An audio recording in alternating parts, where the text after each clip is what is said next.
ఈ రామచరితమెప్పుడు వారక విన్నట్టివారు వ్రాసిన వారున్ గోరి పఠించిన వారును శ్రీరాముని కరుణ మేలు సెందురు శ్రీరాముని కరుణ మేలు సెందురు రెలమిన్.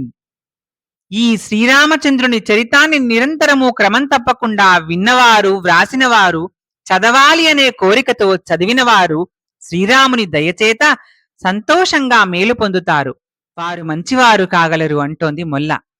ఫలశ్రుతిలో విన్నవారు చదివిన వారితో పాటుగా వ్రాసిన వారికి కూడా మేలు చేకూరుతుంది అని ఇక్కడ రామకథ రాయడమని కాక ఇదే రామకథ అని స్పష్టంగా చెప్పింది మొల్ల.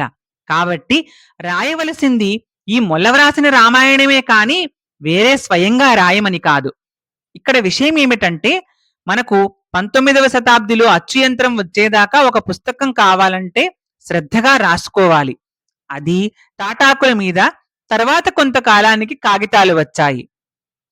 అప్పుడు కాగితపు ప్రతులు తయారు చేసుకునేవారు.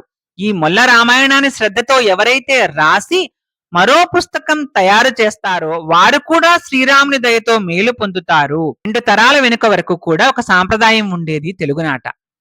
ఎవరైనా బుద్ధిమంతుడు వాల్మీకి రామాయణం పూర్తిగా వ్రాసి ప్రతిని తయారు చేసి ఇస్తే అతడికి కాళ్లు కడిగి తమ కూతురినిచ్చి కన్యాదానం చేసేవారు.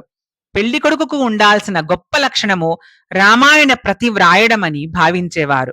అందువల్ల రామకథ విన్నవారికి పఠించిన వారితో పాటు వ్రాసిన వారు కూడా ధన్యులవుతారు, మంచి ఫలితాలు పొందగలరు, శ్రీరామరక్ష చేకూరగలదు అంటోంది మొల్ల.